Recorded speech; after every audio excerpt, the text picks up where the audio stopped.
সম্মানিত সুপ্রিয় দর্শক শ্রোতা দেশ ও প্রবাস থেকে যারা এই মুহূর্তে আমাদের সাথে আছেন, আমাদের ভিডিও দেখতেছেন, সবাইকে জানাই আন্তরিক প্রীতি ও শুভেচ্ছা।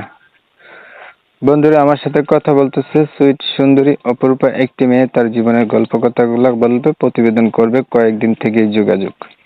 কেন আসলো প্রতিবেদনে, বিস্তারিত ভিডিওতে অবশ্যই কন্টিনিউ করবেন আপনারা ভিডিওটা। আসসালামু আলাইকুম। ওয়ালাইকুম আসসালাম। কেমন আছেন? হ্যাঁ ভাইয়া, কোনো মতন আল্লাহ রাখছে ভালো। আপু, আপনি প্রতিবেদন করতে চাইছিলেন, কেন চাইছিলেন প্রতিবেদন করতে বলেন?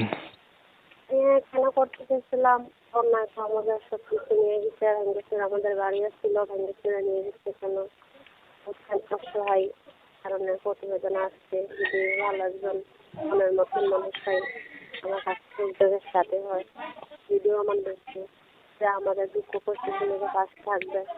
ইনশাল্লাহ সে বড় হোক আর জোয়ান হোক, তাতে কোনো সমস্যা নেই।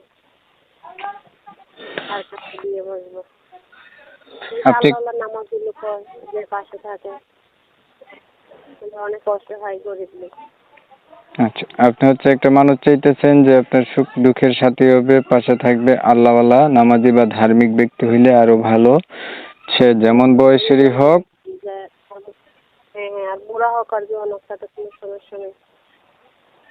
তার মনটা ভালো হইলে ঈশ্বরে। এমন মানুষগুলো আপনাদের এলাকার ভিতরে পাওয়া যায় না? যদি মনের মতন যে গরিবের দুঃখ শুনবে, সে তো অবশ্যই পাশে থাকবে। যদি ভালো ব্যক্তি হয়, আল্লাহ অবশ্যই পাশে থাকবে। যে গরিবের দুঃখ কষ্ট শুনে সে পাশে থাকবে, সে হেল্পটা করবে। আপনার এলাকায় এমন মানুষ নাই, এটার জন্য আপনি প্রতিবেদনে আসছেন? আছে, শুনেন, আছে, অনেক লোকই আছে, কিন্তু এই কারণে বসে না, দিতে পারে না। এগুলি তারা ভালো না, তারা মানুষের চেহারা নিয়ে করে, কিন্তু মানুষের মন বুঝে না। এই পর্যন্ত প্রতিবেদন কয়টা করছিলেন? যে আমার আমার এই প্রথম প্রতিবেদন করতে, কখনো করিনি। যে আপনার এটা বললেন, কি বলতে চাইছিলেন?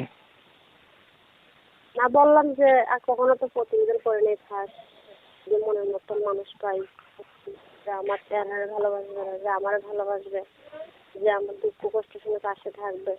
সে বুড়ো হোক, জোয়ান হোক, বয়স্ক হোক, কালো হোক আর ধলা হোক, কোনো সমস্যা নেই।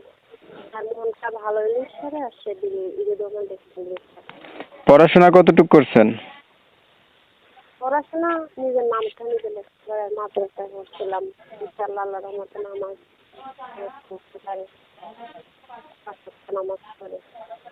আচ্ছা, ঠিক আছে। আপনি সুন্দর করে কথাগুলো বলার জন্য প্রিয় দর্শক শ্রোতা, আমি আন্তরিকভাবে দুঃখিত যে ওনার নাম এবং ঠিকানা নিতে পারি নাই। অবশ্যই ওনার কাছ থেকে আপনারা জেনে নেবেন, কমিউনিটি গাইডলাইনের কারণে এটা নেওয়া হয় নাই। তো উনি প্রতিবেদনে আসছে, একটা ভালো মনের মতো মানুষ চাইতেছে, হৃদয়বান এবং আল্লাহ ব্যক্তি। এখন যারা আপনারা প্রতিবেদনে এমন ব্যক্তি আছেন, ওনার ভিডিও যদি সামনে পড়ে, যদি ওনার সাথে কথা বলতে চান, অবশ্যই যোগাযোগ করবেন। যদি ভিডিওটা ভালো লেগে থাকে তাহলে একটা লাইক দিবেন, একটা শেয়ার দিবেন, ইমো মেসেঞ্জারে ছড়াই দিবেন, আপনাদের মতামতগুলো কমেন্টে জানাই দিবেন। চ্যানেল ভালো লাগলে সাবস্ক্রাইব করতে ভুলবেন না।